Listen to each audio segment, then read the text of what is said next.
السلام عليكم ورحمة الله وبركاته. يا رب يكون كل الناس بخير. أهلا وسهلا بيكم في فيديو جديد من سلسلة Secrets of VFX. النهاردة هنبدأ ناخد بقى المستوى سلمتين 3 لفوق. احنا كنا الفيديوهات اللي فاتت بدأنا نركز أكتر على فكرة التراكنج. النهاردة هنشتغل برضو شوية تراكنج، بس هنبدأ ندخل شوية كمان في الريجيد بودي والحاجات اللي ليها علاقة بالفيزيكس والحاجات اللي بتنزل، وهنحاول نطلع حاجة زي النتيجة اللي انتم شايفينها كده معايا. عايز أفكركم بحاجة بس صغيرة في الأول، لو أنت مش مشترك معانا في القناة يا ريت تعمل سبسكرايب، ولو المحتوى بتاعنا عجبك يا ريت تعمل لايك لان ده بيساعدنا في الانتشار اكتر واكتر. فمن غير كلام كتير يلا بينا نبدا على طول.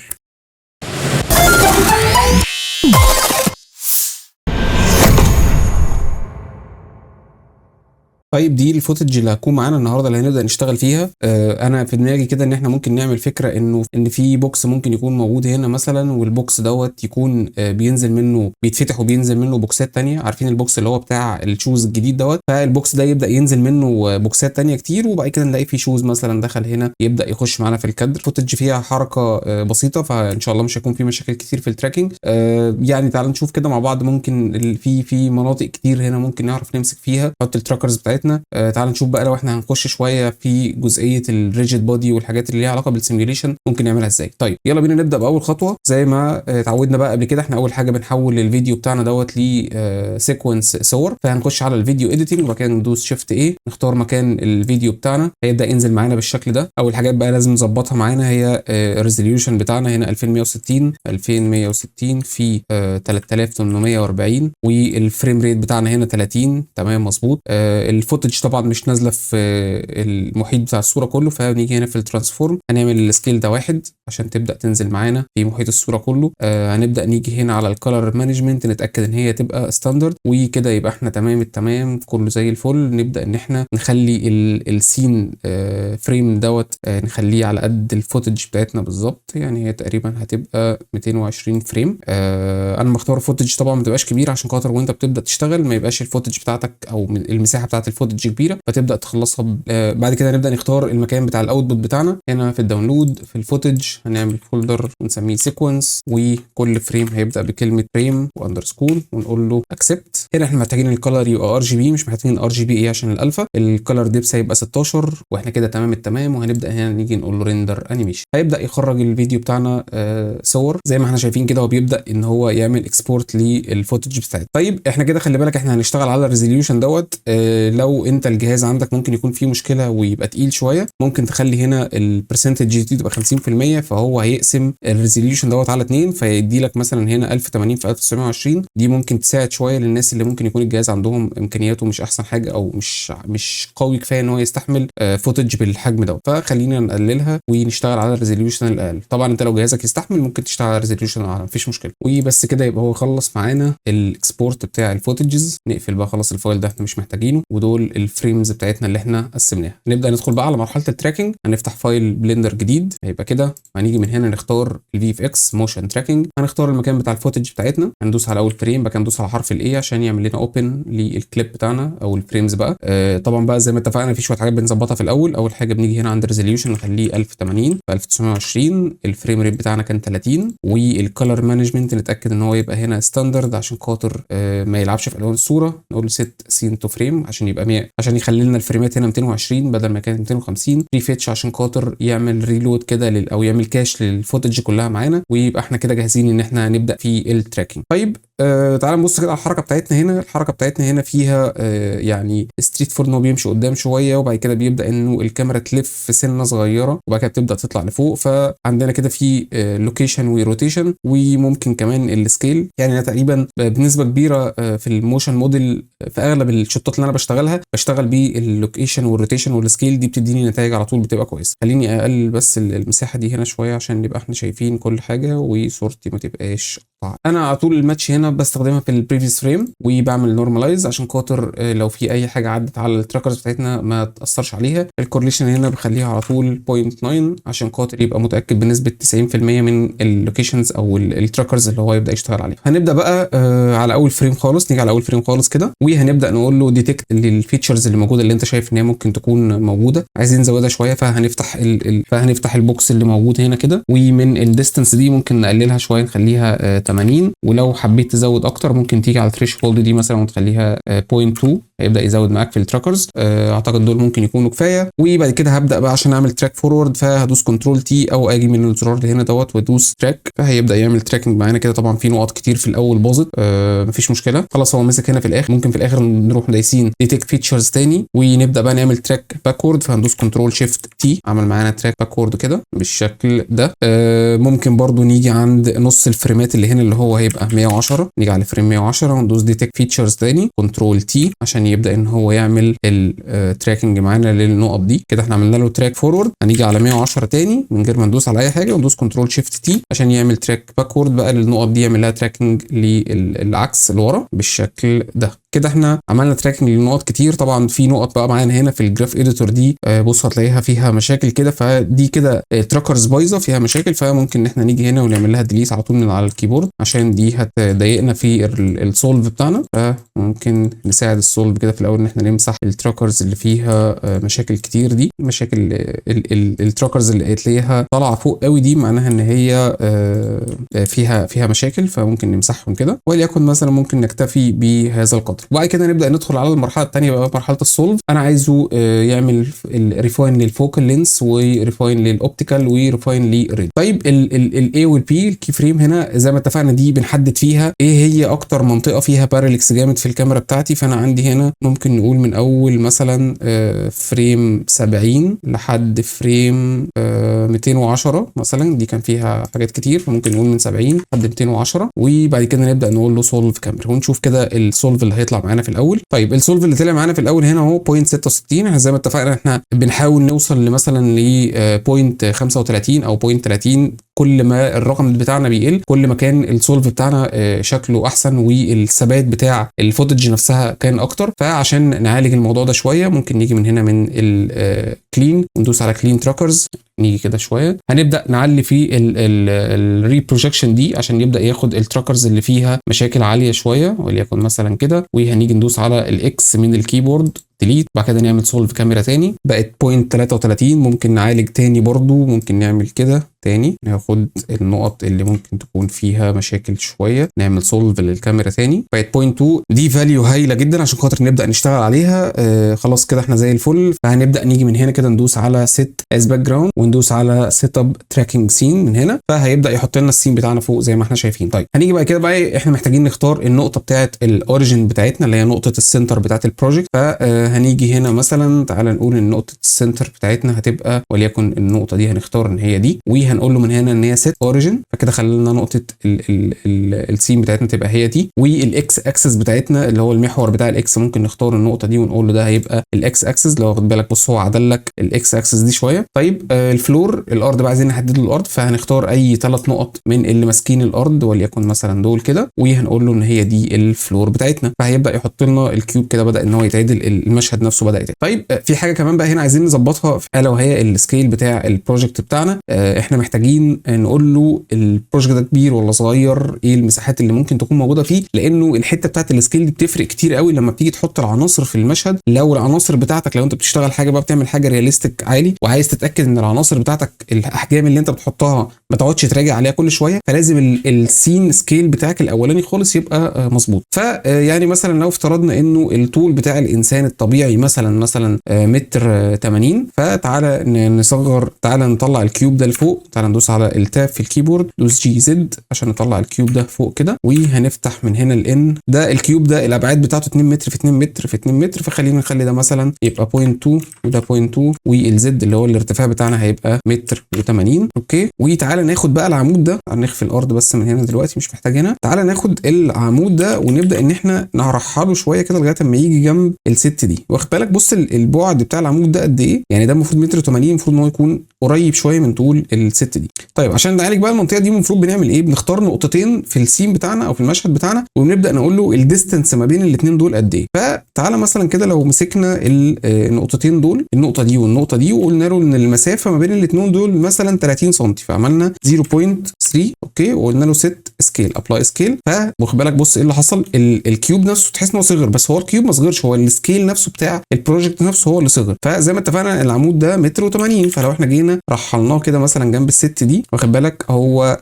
كده بقى قصير قوي، فاحنا محتاجين ان احنا نعلي في القيمه دي شويه، اللي هي مثلا نخليها 0.25 set scale apply scale. يعني اعتقد كده ممكن تبقى منطقيه شويه، ممكن كده تبقى منطقيه شويه. الابعاد بتاعه البروجكت بتاعنا، الاوريجن بس بتاعتي مش عارف ليه اتحرك جت هنا، خلينا نرجعها مكانها تاني. انا قلت ان انا هختار النقطه دي تبقى هي الاوريجن، فهنقول له هنا set origin، وده هيبقى الاكس اكسس بتاعي. فزي ما احنا شايفين كده حط لي كل حاجه في المكان بتاعها. تعالى نرجع العمود ده نحط في الورلد اوريجن بتاعي. فاعتقد ان احنا كده بقينا تمام وخلصنا الجزئيه الاولى بتاعه التراكنج. كده احنا بقينا تمام. لو احنا جينا بقى ندخل بقى على المرحله اللي بعد كده، اول حاجه بس ان احنا نعمل سيف للفايل بتاعنا ده في الفولدر. ندخل زي بقى ما اتعودنا على التنظيم، هندخل على البلندر فايل وهنختار التراكنج ونسيبه هنا، مثلا هنسميه سيشن 4 تراكنج V1. اوكي، وبعد كده هنبدا ان احنا ندخل على مرحله اللي اوت. فاول ما نخش على اللي اوت وتعالى بقى نفعل السين كي عشان تشوف انا بعمل ايه. هنصغر بس التايم لاين ده شويه واجيبه هنا عشان خاطر ما يبقاش في حاجه مداريه عليه. هنبدا ندخل بقى على الكاميرا، هندوس على الزرار بتاع الزيرو في الكيبورد عشان ندخل على الكاميرا. تعالى نظبط بقى الاعدادات بتاعه الكاميرا بتاعتنا. هنمسك الكاميرا الاول من هنا وندخل على البروبرتيز. هنختار الباك جراوند بتاعتي، هبدا ان انا اعلي الاوباستي شويه كده عشان اشوف الدنيا. ادوس على ريندر اندستورتد دي عشان خاطر ما يحطليش الحاجه وهي اندستورتد. بنشيل الزرار ده على طول. بعد كده ببدا اجي هنا على الباك جراوند دي، ببدا اشيل الكوليكشن ده والكوليكشن ده انا مش محتاجهم. اللايت ده كمان انا برده مش محتاجه. بختار من هنا كده، في بيبقى عندي فيه 2 لايرز، بمسح واحد منهم عشان خاطر ما يضايقنيش. واخر حاجه بتاكد منها بقى ان انا بغير الكالر مانجمنت بتاعي من ستاندرد برجعه تاني اي جي اكس، لان انا هنا هشتغل على ال 3 دي. اوكي طيب، دي الارض بتاعتي، ده الجراوند بتاعتي، فممكن اخليها كده. تعالى نبدا بقى النهارده المشهد بتاعنا بالعكس. تعالى نبدا الاول نظبط اللايت، وبعد كده نبدا نحط العناصر بتاعتنا. فاول حاجه هعملها ان انا هغير الريندر بتاعي، بدل ما هو اي في هخليه سايكلز، وهنا هختار الجي بي يو، وهنا هختار الاكسبيرمنتال. هنزل تحت هنا شويه هفعل الخيار بتاع الترانسبيرنت وهبدا ادوس ريندر. هيطلع معايا طبعا بالمشهد ده او المنظر ده. الجراوند دي هبدا ان انا اجي هنا اتاكد ان هي متفعل فيها فكره الشادو كاتشر. انا هنا محتاج ايه؟ محتاج اتش دي ار اي تكون الاضاءه بتاعتي هنا شارب، فانا محتاج اضاءه تكون شارب. محتاجها ان هي تكون في وضح النهار. الريفليكشنز بتاعتي او البيئه المحيطه بتاعتي هي عباره عن مباني كده شويه، فخلينا نشوف ايه اللي ممكن يكون مناسب لحاجه زي كده. يعني بيتهيألي اليوروبيان ستريت دي ممكن تبقى مناسبه شويه، قريبه من اللي احنا محتاجينه. هنعمل داونلود، وهنعمل هنا في الداونلودز في الاسيتس هنبدا نحط الاتش دي ار اي بتاعتي هنا، وهنبدا بقى نقسم الشاشه بتاعتي النص من هنا ونقسم الشاشه بتاعتي كده. دي هنخليها للشيدر اديتور، وهنبدا نيجي هنا على الورلد. اوكي، عايز احط بقى الاتش دي ار اي بتاعتي، هدوس شيفت اي واختار انفايرمنت تكتشر من هنا واقول له اوبن. اختار المكان بتاعها بقى اللي انا نزلتها فيه، داونلودز اسيتس، ادي الاتش دي ار اي بتاعتي واوصلها في الكلر هنا، وكنترول تي عشان احط المابنج بتاعتي. طبعا بقى اختار اعمل ماتشنج للشادو بتاعي، فهبدا ان انا اغير في الدايركشن بتاع الإضاءة، وليكن هتبقى كده مثلا. نبدأ نظبط بقى كمان شوية.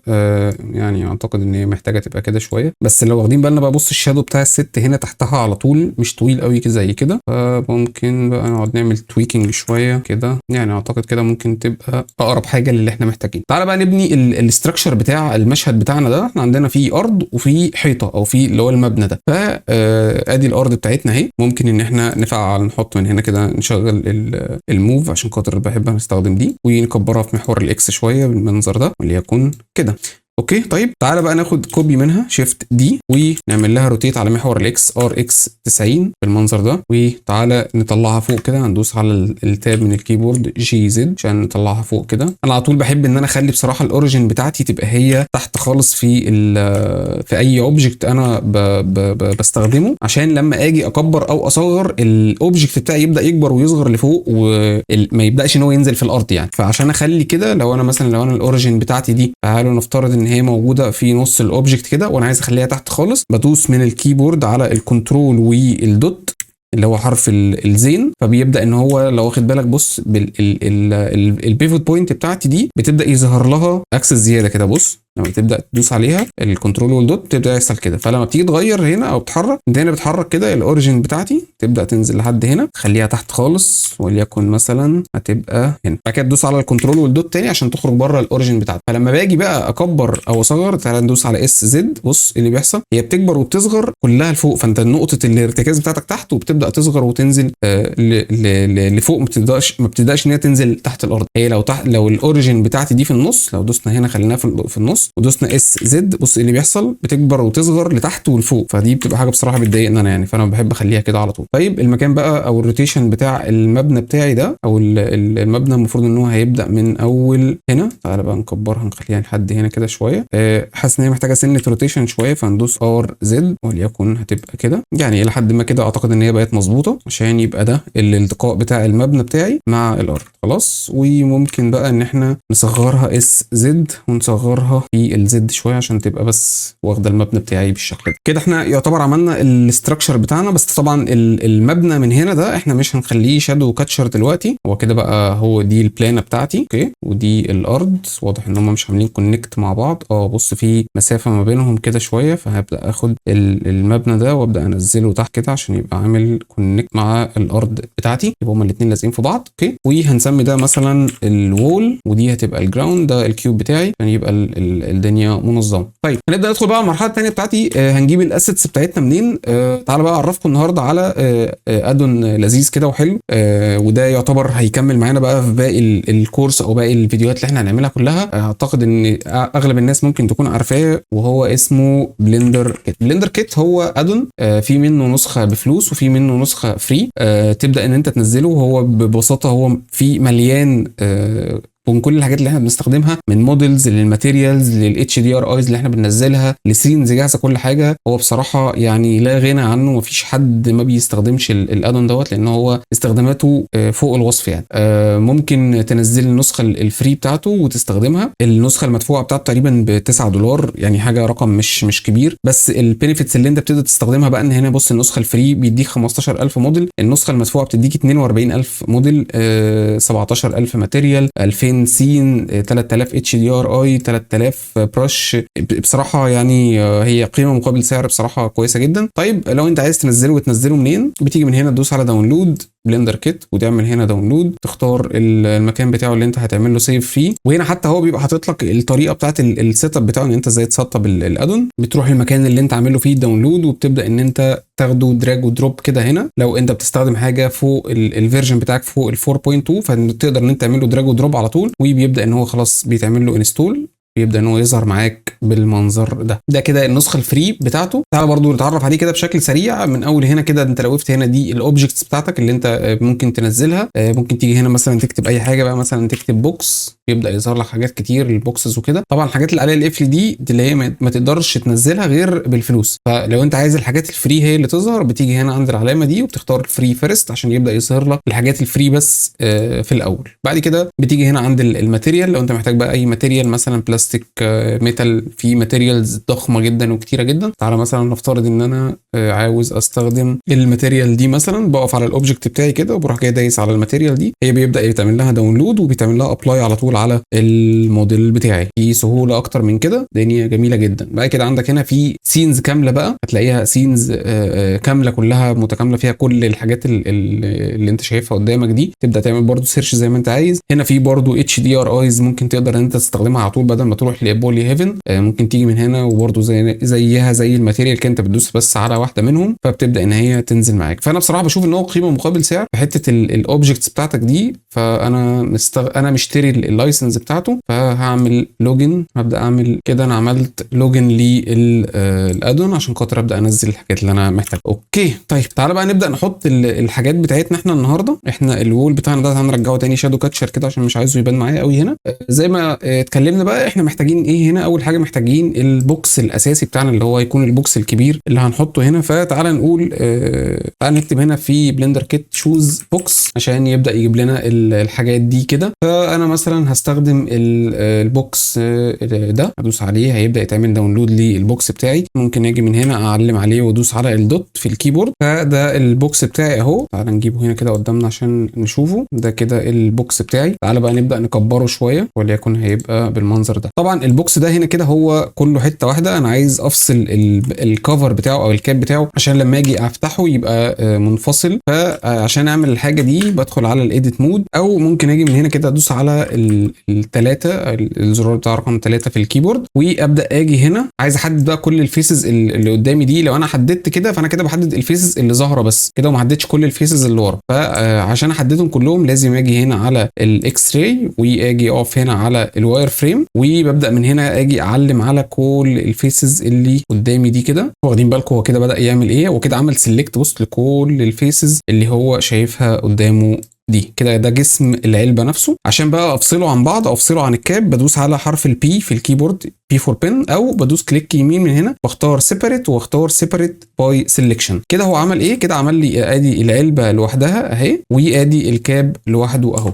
ففي جزء كده بص في الكاب ظهر معايا. تعالى نخفي ده، تعالى نظهر ده. انا في الجزء ده كله انا مش محتاجه في الكاب، فانا عملت لهم سيلكشن كلهم كده. وممكن اجي بقى ادوس على الكيبورد، ادوس حرف البي واختار سيبريت باي سيلكشن. فكده بصوا بقى ايه اللي حصل معايا. كده فصل لي الجزء دوت عن الكاب. ممكن اجي اظهر بقى البوكس بتاعي تاني وادمج الاثنين دول مع بعض. خلاص عايز الاثنين دول مع بعض، ادوس كنترول جي من الكيبورد. كده بقى ادي البوكس بتاعي وادي الكاب بتاعي. اوكي طيب عشان نخلي بقى الكاب بتاعنا دوت يبدا ان هو يتفتح بالشكل ده، عايزين نخلي الاوريجن بتاعتنا موجوده هنا، عشان لما يبدا اجي احرك يبقى بيتحرك بناء على الاوريجن بتاعتي دي. فعشان نحركها بنعمل ايه؟ ندوس كليك يمين ونختار من هنا سيت اوريجن، ونخلي اوريجن تو جيومتري واحنا واقفين على الكاب. تعال نسمي ده من هنا كده بوكس شوز. تعال نسمي دي كاب، وده بوكس مثلا بودي. يبقى ده ادي الكاب وده البودي. اوكي طيب تعالى بقى نغير الاوريجن بتاعتنا دي. تعالى نقف نجيب 7 من الكيبورد. احنا عايزين نخليه فين؟ احنا عايزين نخليه يبقى موجود هنا. فهنيجي من هنا زي ما اتعودنا بقى احنا ازاي بنغير او بنحرك الاوريجن بتاعتنا. بندوس كنترول والدوت من الكيبورد بتاعنا، وابدا ان انا اسحب الاوريجن دي كده لحد ما تيجي عند الطرف. لازم اتاكد بس ان هي عند الطرف بالظبط، ما ينفعش يكون في مسافه كده، لازم اجي لحد هنا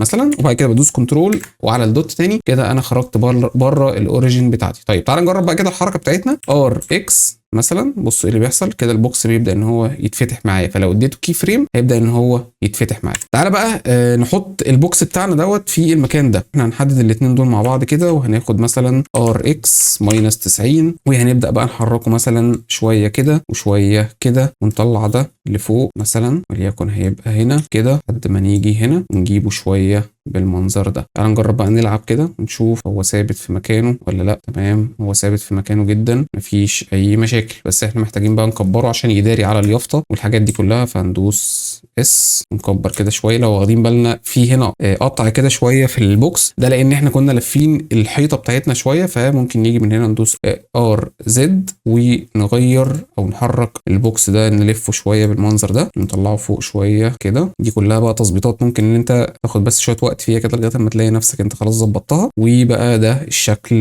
بتاع البوكس بتاعنا. خلاص بقى احنا العمود ده احنا مش محتاجينه، ممكن نمسحه. وده الشكل بتاع البوكس بتاعنا بعد ما احنا حطيناه كده. خلصنا المرحله دي. في الفيديو الجاي هنبدا نشوف ازاي ممكن نقدر نحط بوكسات كتير بقى جوه البوكس الكبير بتاعنا ده، وازاي نبدا نخليهم يتفاعلوا مع بعض، ونحط الشوز بتاعنا الكبير اللي يخليه يخبط فيهم، وكمان نصدر المشهد دوت للريندر ونعمل الكومبوستنج كمان.